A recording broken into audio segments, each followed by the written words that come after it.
రైతు సోదరులకు నమస్కారం. ఇవాల్టి కిసాన్ వాణి కార్యక్రమంలో కంది పంటలో పూత దశలో తీసుకోవాల్సిన జాగ్రత్తల గురించి తెలియజేయడానికి పెద్దారవీడు మండల వ్యవసాయ అధికారి శ్రీ ఎన్ లక్ష్మీనారాయణ గారు మన స్టూడియోలో ఉన్నారు. నమస్కారం సార్. నమస్కారం అండి. సార్, ఇవాల్టి కార్యక్రమంలో రైతులకు కంది పంటను కొంతమంది రైతులు మన ప్రాంతంలో సాగు చేస్తున్నారు కాబట్టి వాళ్లకు ఈ కంది పంటలో పూత దశలో తీసుకోవాల్సిన జాగ్రత్తలు వివరంగా ఒక్కొక్కటిగా తెలియజేద్దాం సార్. ఇందులో ముఖ్యంగా కంది పంటలో పూత రాక ముందు ఎటువంటి చర్యలు తీసుకోవాలనే విషయాలు రైతు సోదరులకు తెలియజేయండి సార్. తప్పకుండా అండి. మన ప్రాంతంలో సాగు చేసేటువంటి పప్పు ధాన్యాల్లో అగ్రభాగంగా మనకు కంది సాగు చేస్తూ ఉన్నారు. ఇందులో చూసుకున్నట్లయితే ముఖ్యంగా మన ప్రాంతంలో ఈ కంది పంటని ఎక్కువగా మెట్టకు సాగు చేస్తూ ఉన్నారు. అంటే రెయిన్ ఫెడ్ ఏరియా అంటే మనం వర్షాధారంగా సాగు చేస్తూ ఉన్నారు. అట్లా కాకుండా మనము గనక కొంచెం పూత వచ్చే ముందు గనక మనం కొంచెం నీటి తడులు ఇచ్చుకున్నట్లయితే ఎకరాకి కింట నుంచి 1.5 కింటాల వరకు దిగుబడి పెంచేదానికి కూడా అవకాశం ఉంది. మరీ ముఖ్యంగా ఈ కందిని అనేది మనకు ఎట్లా అంటే పనికిరాని భూముల్లో ఎక్కువగా సాగు చేస్తూ ఉన్నారు. రాళ్ళు రప్పలు ఉండే పొలాల్లో ఆ పొలం ఏ ప్రధాన పంటకు పనికిరాదనుకుంటే ఆ పొలాల్లో మాత్రమే ఇటువంటి కందిని సాగు చేస్తూ ఉన్నారు. అట్లా కాకుండా సారవంతమైన పొలాల్లో మేజర్గా మనకు ఎక్కువగా ప్రధాన వాణిజ్య పంటలైనటువంటి పత్తి, మిరప అటువంటి సాగు చేసే పొలాలు, నల్లరేగడి పొలాల్లో సాగు చేసుకున్నట్లయితే మంచి దిగుబడి వచ్చేదానికి అవకాశం ఉంది. అలాగే కందిని తీసుకున్నట్లయితే ఎక్కువగా మనకు 2 రకాలైనటువంటి తెగుళ్ళు, పురుగులు వస్తాయండి. దీంట్లో ఏంటంటే ఈ మధ్య కాలంలో గత 2-3 సంవత్సరాల్లో మనం గమనించింది ఏంటంటే తెగుళ్ళు తీసుకున్నట్లయితే ఎండు తెగులు అనేది ఒకటి వస్తూ ఉంది. సో ఇదేంటంటే మనకు మ్యాక్సిమం మనకు పూత దశలో, పూత వచ్చే ముందులో మొక్క మొత్తం కానీ లేకపోతే మొక్కలో కొంత భాగం కానీ ఎండిపోతూ ఉంటుంది. అటువంటి మొక్కల్ని కనుక మనము పీకి మధ్యలోకి నిలువుగా చీల్చినట్లయితే గోధుమ రంగు చారలు కనిపిస్తూ ఉంటాయి. సో దీనికి ముందుగా మనం ఏం చేయాలంటే ఈ ఎండు తెగులు తట్టుకునేటువంటి రకాలు ఉన్నాయి కొన్ని. ఆశ అని, మారుతి అని, సౌభాగ్య అని ఇటువంటి రకాలు ఉన్నాయి. సో వాటిని సాగు చేసుకుంటే మంచిది. సో ఈ తెగులు ఎక్కువగా మనకేంటంటే నేల ద్వారా వ్యాపిస్తుంటుంది కాబట్టి వచ్చే సంవత్సరం అంటే ఇప్పుడు మనకు కుదరదు కానీ వచ్చే సీజన్లో ఆ పొలాల్లో ఎక్కడైతే మనకు ఈ ఎండు తెగులు ఎక్కువగా ఉంటుందో ఆ పొలాల్లో మనము పొగాకు కానీ, మొక్కజొన్న కానీ, జొన్న కానీ ఈ పంటలను వేసుకున్నట్లయితే తర్వాత సీజన్లలో మనకు ఎండు తెగులు అనేది రాకుండా అరికట్టుకోవచ్చండి. అట్లాగే ఈ ఇంకొక ప్రధానమైన తెగులు ఏంటంటే వెర్రి తెగులు అంట. సో ఈ వెర్రి తెగులు ఏంటంటే మనకు పూత రాకముందు ఈ పై భాగాల్లో కొమ్మలు, లేత కొమ్మలు ఉంటాయి చూడండి, 1 అడుగున్నర వరకు ఈ ఆకు అనేది ఎక్కువగా పెడుతుంది. దానికి ఎటువంటి పూత అనేది రాదు. సో దాన్ని మనం ఎర్రి తెగులు అంటాము, కొంతమంది గుడ్డు తెగులు అంటారు, కొంతమంది రైతులు అంటే ఒక్కో ప్రాంతాన్ని బట్టి. ఈ వెర్రి తెగులు వచ్చినప్పుడు ఏమవుతుందంటే అసలు పూత అనేది రాదు. సో ఇదేంటంటే ఒక రకమైనటువంటి నల్లి వల్ల వస్తుంది, ఇరేఫిడ్ మైట్ అంటాము. ఈ నల్లి వల్ల ఈ తెగులు వ్యాప్తి చెందుతూ ఉంటుంది.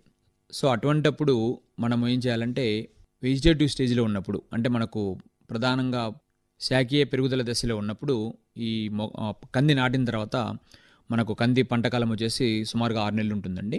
ఒక 4 నెలలప్పుడు అంటే కనీసం ఒక 100 నుంచి ఒక 115 రోజులప్పుడు మనం కనుక ఈ నీటిలో కరిగే గంధకాన్ని లేదంటే కెల్తేనని మనకు మందు ఉంటుంది. నీటిలో కరిగే గంధకం అయితే లీటర్కి ఒక 3 గ్రాములు, అలాగే కెల్తేన్ అంటే మనకు లీటర్కి 2 గ్రాములు కలుపుకొని మనము పిచికారీ చేసుకున్నట్లయితే ఈ వెర్రి తెగులు అనేది రాకుండా అరికట్టుకోవచ్చు. సో ఈ వెర్రి తెగులు కనుక వచ్చినట్లయితే మనకు మ్యాక్సిమం 100కి 90-99% పంట నష్టమే జరుగుతూ ఉంటుంది. మనకు ఎటువంటి దిగుబడి రాదు, ఎటువంటి మనం వేసిన గింజలు కూడా రావు చివరికి. సో కాబట్టి రైతులు ఈ మెయిన్ తెగుళ్ళలో ఈ 2 రకాల తెగుల్ని గమనించుకొని రాబోయే సీజన్లలో కూడా మనము జాగ్రత్త పడాలండి. అట్లాగే మీరు అడిగినట్టు ఈ పూత దశలో, పూత రాకముందు ఎటువంటి చర్యలు తీసుకోవాలి, పూత వచ్చిన తర్వాత ఎటువంటి చర్యలు తీసుకోవాలి, అలాగే పూత దశలో ఉన్నప్పుడు కంది మీద ఎటువంటి సస్యరక్షణ చేపట్టాలనేది ప్రస్తుతం మనకి చూసుకున్నట్లయితే కంది అంతా కూడా పూత దశలో ఉందండి మ్యాక్సిమం.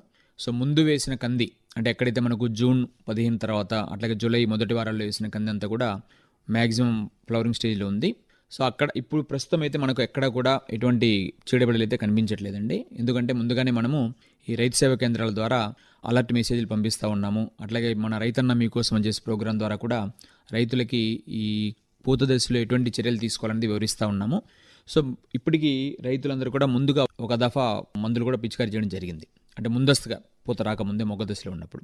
సో పూత ఎక్కువగా రావాలి అంటే మనం ఏం చేయాలంటే మనం అంతా కూడా ముందుగా చెప్పుకున్నట్లు ఈ మెట్ట ప్రాంతంలో మనం కంది సాగు చేస్తున్నాం కాబట్టి ఒక తడి నీటి తడి ఇచ్చినట్లయితే మనకు మ్యాక్సిమం పూత వచ్చేదానికి అవకాశం ఉంటుంది. అంటే ఎక్కడైనా అవకాశం ఉండి అంటే దగ్గరలో బోర్లు ఉన్నా లేదంటే ఏదన్నా మనం ఈ మధ్య మనం చూసాం, మనకు వర్షాలు కూడా బాగా పడ్డాయి ముంతా సైక్లోన్ వల్ల. అక్కడక్కడ గుంతల్లో కూడా నీళ్ళు ఎక్కువగా ఉన్నాయి. సో ఆయిల్ ఇంజన్ల ద్వారా కానీ మొక్క సాలుకు మధ్యలో కనుక మనము ఒక గొడ్డు చాలు తీసుకొని, ఒక నాగలి సాలు తీసుకొని ఆ సాలంబడిగా నీళ్ళు వేసుకున్నా కూడా, అంటే ఎక్కువ లేనప్పుడు ఆ సాలంబడి నీళ్ళు వేసుకున్నా కూడా మనకి పూత ఎక్కువ వచ్చేదానికి అవకాశం ఉంది. ప్రస్తుతం ఏంటంటే కందిలో మనకి మ్యాక్సిమం డ్యామేజ్ చేసేది ఈ మారుకా మచ్చల పురుగు అంటామండి. అట్లాగే చాలామంది రైతు సోదరులు దీన్ని ఈ గూడు పురుగని, తుట్టె పురుగని కూడా అంటూ ఉంటారు.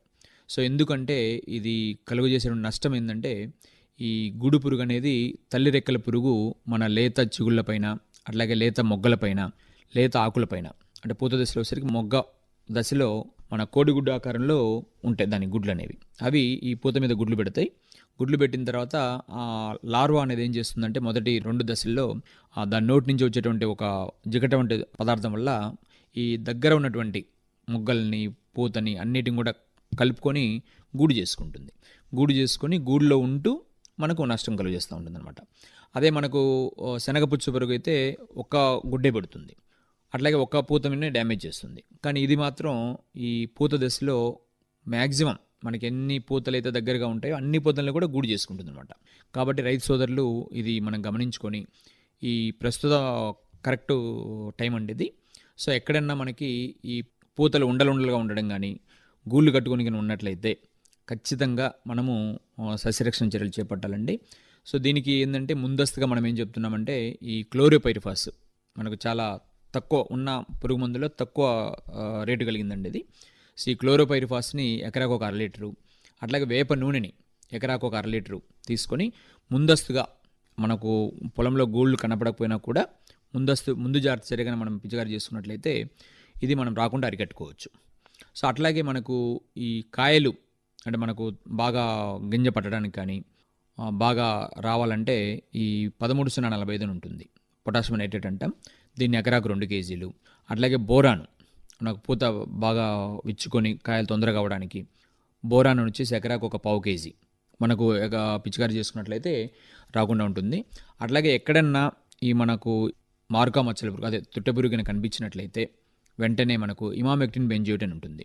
ఇది లీటర్ నీటికి 0.4 గ్రాములు కానీ, లేదంటే స్పైనోసైడ్ అని ఉంటుంది, అంటే జనరల్గా ట్రేసర్ అంటామండి మనం, అది 0.3 ml కానీ, లేదంటే ఫ్లూబెండమైడ్ అంటాం, మార్కెట్లో వివిధ రకాల పేర్లతో ఉంటుంది, అది 0.3 ml కానీ, అట్లాగే క్లోరాంట్రాన్ ఇలిప్రోల్ అంటాం. సో ఇదైతే అంటే ఇవన్నీ కొంచెం హై రేంజ్ మందులండి. అంటే ఎక్కువగా మనకు పొలంలో ఈ పురుగు కనిపించినప్పుడు ఇవి వాడుకోవాలి.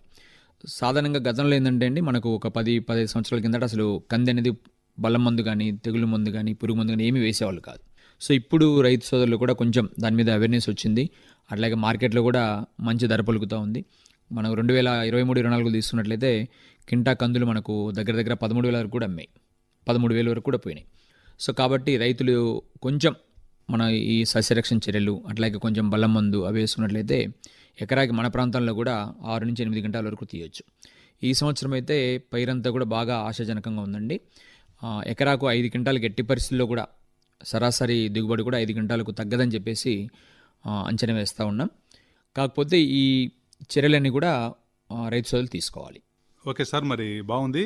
కందిలో పూత దశలో తీసుకోవాల్సిన జాగ్రత్తల్లో భాగంగా కందిలో పూత రాకముందు ఎటువంటి చర్యలు తీసుకోవాలనే విషయాలు, కందిలో తెగుళ్లలో భాగంగా ముఖ్యంగా ఎండు తెగుల గురించి, వెర్రి తెగుల గురించి కూడా చాలా చక్కగా రైతు సోదరులకు వివరించారు.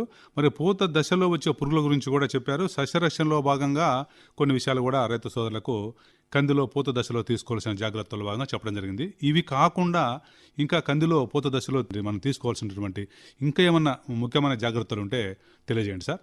తప్పకుండా అండి. మనము ఇందాక చెప్పుకున్నట్టు పూత దశలో మనకు ముఖ్యంగా ఈ మారుకా మచ్చల పురుగు వస్తుంది. దాన్ని మనం వివిధ పద్ధతుల ద్వారా మనము నివారించుకోవడానికి ఎటువంటి చర్యలు తీసుకోవాలో తెలియజేయడం జరిగింది. తర్వాత వచ్చేసి ఇంకొక ముఖ్యమైన పురుగు ఏంటంటే మనకు కాయ ఈగ అంటాం, ఈ పాడ్ ఫ్లై అంటామండి. సో ఇదేంటంటే మనకి పిందె దశలో, అంటే మన పూత దశ దాటిన తర్వాత మనకు ఒక 15-20 రోజులకి పూతంతా కూడా మనకు పిందె పడుతూ ఉంది. ఆ పిందె పడినప్పుడు ఆ పిందె దశలో వచ్చేటువంటి ముఖ్యమైన పురుగు ఏంటంటే మనకు కాయ ఈగ అండి. సో దీన్ని పాడ్ ఫ్లై అంటాము. ఈ కాయ ఈగ వచ్చినప్పుడు ఏంటంటే తల్లి పురుగు గుడ్లు పెట్టిన తర్వాత ఈ లోపలే లార్వా అనేది కాయ లోపలికి వెళ్ళి ఇది వచ్చినప్పుడు ఒక్కొక్క గింజని తింటూ ఉంటుంది. ఇప్పుడు మనం గమనించినట్లయితే కంది కోసిన తర్వాత కంది కాయల్లో మనకు ఈ కాయల మీద చారలు చారలు ఉంటాయి, మనం పుచ్చులు అంటాము. ఈ కాయ ఈగ అనేది ఒక్కొక్క గింజని డ్యామేజ్ చేస్తూ ఉంటుంది. ఇది వచ్చినప్పుడు ఈ పుచ్చులు ఎక్కువగా ఉంటాయి. ఇది మార్కెట్ ధరకు కూడా ఎక్కువగా మన వ్యాపారస్తులు కానీ మా కొనేవాళ్ళు కూడా ఎక్కువగా ఇష్టపడరు. ఎందుకంటే కాయల మీద చారలు చారలు ఉంటాయి కాబట్టి ఎక్కువగా ఇష్టపడరు. కాబట్టి ఈ కాయ ఈగ రాకుండా మనం ఏం చేయాలంటే మారుకా మచ్చల పురికి, గూడు పురికి ఎటువంటి చర్యలు తీసుకున్నామో ఆ మందులతో కూడా ఇది నివారణ అవుతుంది. కాకపోతే ఇంకా కొంచెం ఎక్కువగా దాని ఉధృతి ఎక్కువగా ఉన్నట్లయితే పిందెల దశలో, అంటే పిందె దశలో మనము 5% వేపగింజల కషాయాన్ని ఒకసారి పిచికారి చేసుకోవాల్సి ఉంటుంది. అట్లాగే ఈ వేపగింజల కషాయంతో పాటు రోగారు, అంటే మనం డైమిథోయిట్ అంటామండి. డైమిథోయిట్ అనేది లీటర్కి 2 ml కానీ, లేదంటే ప్రొఫినోఫాస్ అని ఉంటుంది. ఈ ప్రొఫినోఫాస్ని లీటర్కి ఒక 2.5 ml చొప్పున మనం కలుపుకొని పిచికారి చేసుకున్నట్లయితే ఈ కాయ ఈగ నుంచి కూడా మనము సమర్థవంతంగా జాగ్రత్త పడవచ్చు, దాన్ని అరికట్టుకోవచ్చు. కాబట్టి రైతు సోదరులు ఇప్పుడు ఏదైతే చెప్పామో ఈ మార్కా పురుగు కానీ కాయ ఈగ కానీ జాగ్రత్త చర్యలు తీసుకున్నట్లయితే ఈ సంవత్సరం మన కంది పంట అనేది రైతులకి కొంచెం బెనిఫిట్గా ఉంటుందని చెప్పేసి ఆశిస్తూ ఉన్నామండి.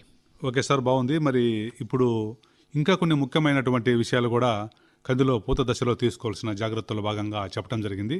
అంటే ఈ కంది పంట పూత దశకు ముందు, లేకుంటే పిందె దశలో ఉన్నప్పుడు, మొగ్గ దశలో ఉన్నప్పుడు మరి నీమ్ కోటెడ్ సంబంధించి కొన్ని ఈ వేప కషాయాలు ఈ స్ప్రే చేయటం వల్ల కూడా మరి ఈ కందిలో ఇప్పుడు మనం చెప్పుకున్నటువంటి చీడపీడలు, ఈ తెగుళ్ళు, ఈ పురుగులు కొంత నివారించుకోవడానికి అవకాశం ఉంది కదా.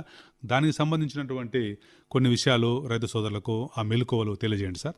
అలాగే మనకు ఈ సస్యరక్షణ చర్యల్లో భాగంగా రైతులు పెట్టుబడి తగ్గించుకోవడానికి ముఖ్యంగా ఏంటంటే మనకి రైతులు ఎక్కువగా తెలిసో తెలియకో ఖర్చులు ఎక్కువగా పెడతా ఉన్నారు. సో అట్లా కాకుండా రైతుల దగ్గరే, రైతులు వాళ్ళ చుట్టూ ఉన్నటువంటి ఈ మన వేప చెట్ల నుండి ఈ వేపకాయలు సేకరించుకొని గత సీజన్లో, గత సమ్మర్లో చేసుకొని పెట్టుకుని ఉన్నట్లయితే మనం ఈ 5% వేపగింజల కషాయాన్ని రైతు పద్ధతిలో రైతుల ఇంటి దగ్గర తయారు చేసుకోవచ్చు అనమాట. సో ఇదేంటంటే ఒక 10 kgల వేపకాయల్ని కానీ, అట్లాగే లేదంటే ఒక 5 kgల వేప పప్పుని మనము సపరేట్ చేసి 5 kgల వేప పప్పును కానీ ఒక 24 గంటలు బాగా నానబెట్టి దాన్ని మన రుబ్బిన తర్వాత ఊళ్ళలో మనకు ఆమ్దపు రోళ్ళు వాటిలో రుబ్బి దాన్ని ఒక ముతక గుడ్డలో పెట్టి మన ఒక బకెట్లో, ఒక ముతకట్లో మూట కట్టి బకెట్లో పెట్టుకున్నట్లయితే దాంట్లో మనకి ఈ నింబిడిన్ అనే ఒక ఆల్కలైడ్ ఉంటుంది. సో ఇది మనకు పురుగుల మీద పనిచేస్తుందండి. సో అది ఆ రసం అంతా కూడా ఉదయానికి మనకు బకెట్లో చేరుతుంది నీళ్ళల్లో. సో దాన్ని మరుసటి రోజు మనం ఒక 100 లీటర్ల నీళ్ళలో కలుపుకొని పిచికారీ చేసుకున్నట్లయితే మంచి ఉపయోగం ఉంటుంది. సో ఎటువంటి మందు పనిచేయనంత విధంగా ఇది బాగా పనిచేస్తుంది. అంటే మన రసాయనిక మందుల కంటే కూడా చాలా బాగా పనిచేస్తుంది. కాకపోతే ఏంటంటే ఇది ఎప్పుడు పిచికారీ చేయాలంటే మనకు ఏదైనా పూత దశకు ముందు, ఈ కందిలో కానీ, మిరపలో కానీ, పత్తిలో కానీ, ఏ పంటలో అయినా కానీ పూత వచ్చే ముందు కనుక మనం పిచికారీ చేసుకున్నట్లయితే మంచి ఉపయోగం ఉంటుంది. దీనివల్ల ఇది ఈ వేపగింజల కషాయం అనేది ఈ మన ఓవిసైడ్ అంటాం, అంటే గుడ్లను కూడా చంపేస్తుంది. అంటే గుడ్డు నుండి ఈ లార్వాలు రాకుండా మురగబెడుతుంది. ఓవిసైడల్ ఎఫెక్ట్ అంటామండి అది.